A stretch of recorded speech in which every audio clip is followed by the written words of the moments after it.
So Cristiano Ronaldo started for Al Nassr in his first game since the World Cup against Al Ettifaq of the Saudi Pro League. So Al Nassr were away in that game, and it was looking like a game that Al Nassr is going to dominate and win them very well because according to the odd, if you look at the odd before the game, you will know that Al Nassr are supposed to grind out an easy win against the Al Ettifaq.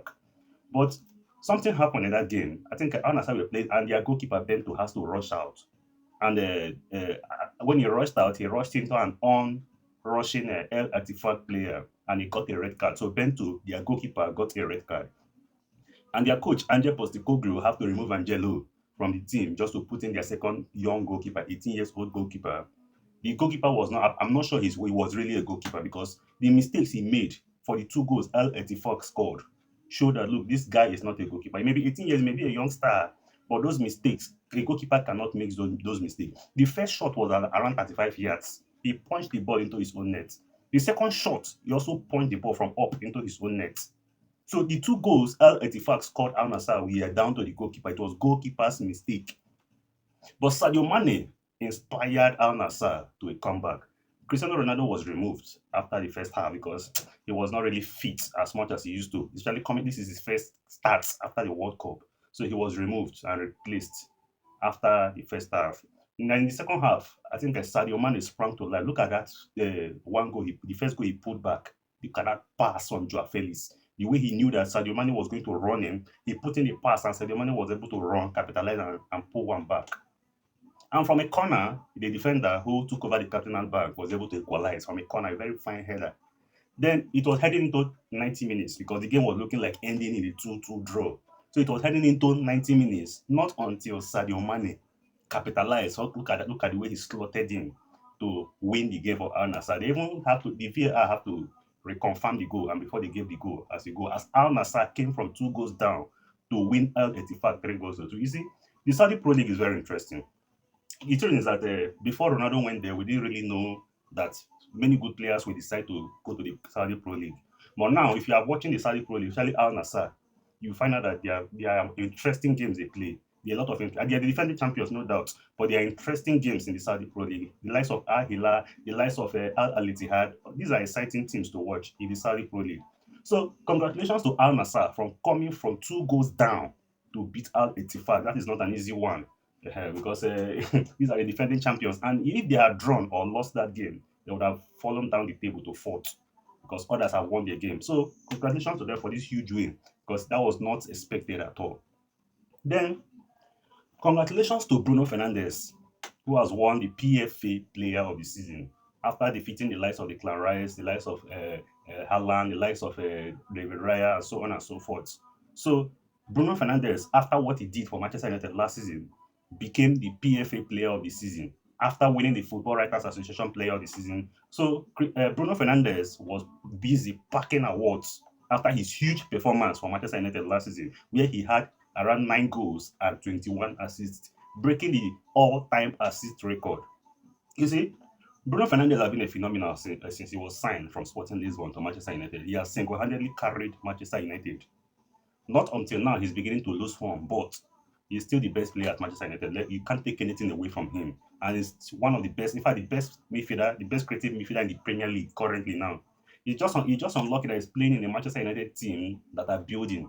If Bruno Fernandes existed in the Sir Alex Ferguson's era, Manchester United will be winning the league with 7 to 8 games to go. Because this guy is exceptional. What he has done in football is, in fact, is unspeakable. So, congratulations to Bruno Fernandes. It is well deserved. Now, so many Arsenal fans may be aggrieved. Oh, it's the Clan Rice that deserve it, or David Raya that deserve it because they won the Premier League. Look, the PFA Player of the Season is an individual award based on your achievement in the season. I've always said this thing before. There is no one player you can pick out in Arsenal that was outstanding throughout Arsenal's title winning campaign. There's no one player you can pick out. Every player performed. You cannot write off any player. Even the Martinelli, they were coming from the bench. The Eberechi, they still performed. The keeper was good, but there is no one player you can pick out. Arsenal played as a team. But Manchester United, if you remove the Bruno Fernandes, they wouldn't have done what they done last season. They wouldn't have finished third. So congratulations to Bruno Fernandes for adding the PFA Player of the Season to his litany of individual awards. Now, Manchester United have signed Carlos Baleba from Brighton and Hove Albion for 65 million pounds with 5 million pounds in add-on. That is 70 million pounds. And now the real question is, with this midfield that Manchester United have now, the likes of Tielemans, Andre Santos, the Kobe Mino, and now the Carlos Baleba.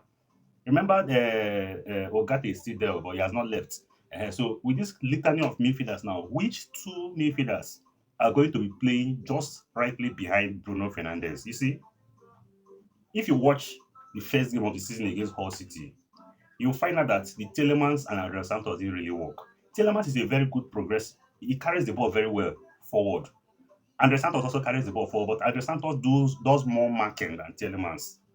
Listen, and Andre Santos does more marking than Telemans. So if you want to have a perfect start, then this Carlos Baleba, although some sources say he's currently injured, I don't know if he will be available to start in Manchester United next game on Sunday against Ipswich. But if he's available, then for me, the two midfielders that I feel can start, then maybe it's a Carlos Baleba and Kobe Mino. Kobe Mino understands the way Bruno Fernandez plays, and his progression of the ball, the way he carries the ball, and the way he's able to turn will help Manchester United a lot.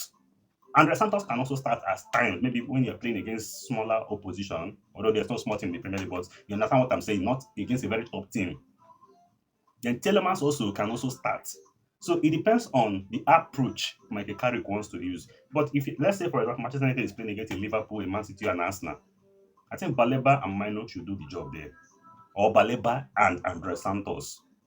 Then you know what I'm saying? Telemans is a very good player, no doubt. His major strength is carrying the ball forward and taking long range shots.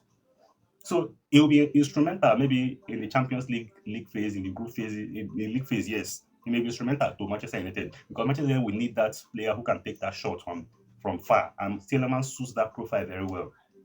So in terms of starting, there may not be one set of players who are going to start, but it is depending on the game. Because Carrick is going to try these players out. And the right combination that works, he's going to be the one who's going to start using. But if I want to advise Carrick, never start two new players at the same time. For now, Kobe Mino have to be starting. Kobe Mino have to be starting for now because he's the one that understands how this team progression works. Then maybe later, if the new players are able to train with the team for long, maybe you can now pick another player. But for now, Kobe Mino have to start with anybody you decide to start alongside him in midfield. Now, Manchester United need a left back because you can see Luke Shaw is old now and he can no longer make those runs into the post as he used to. And in the first game of the season, having played Marcus Rashford and Luke Shaw, they didn't really work because Luke Shaw was not able to combine well with Marcus Rashford. With the kind of quality Marcus Rashford has, he needs a left back who can be able to run past him. You put in the ball for the left back, and the left back can now in turn make crosses into the post or putting balls into the post. And Luke Shaw doesn't do that anymore. He's old. So Manchester United will be needing a left back, especially a left back. They need a right back also because Diego Dalot cannot be trusted. And Mazraoui played nonsense in the first game. So they also need a right back. But because of the financial constraint they may be having, I think a left back may be a top priority for now more than a right back. Uh-huh. Then for the attack, I think for me, Manchester United does not have any problem with attack. Oh. The attack is good. The likes of Brian Bomo, Marcus Rashford, Benjamin Sesko, Amad Diallo, Martinez Kunwa, the attack is good. But the only problem they have is that when they come up against teams who play with low block, they don't know what to do. They're always trying to still play the ball from the ground. No. When you come up against a team with low block, you no longer come from the center. Either you come from the wings, your wings will have to be working. If you're not able to dribble and enter from the wings, then you put in crosses into the box. That is the way to play against teams with low block. And when you put in crosses into the box, your attackers will have to capitalize on those crosses, head the ball into the back of the net. That is how to play against teams with low block. So I hope Carlos Baleba finds his form because so many people are saying, oh, that last season Carlos Baleba didn't really have a good season. But we know that there are times that players lose form. Yeah, they say form is temporal, but class is permanent. Let's hope that Carlos Baleba regains that earliest form of the last two seasons that made Brighton demand £100 million from Manchester United.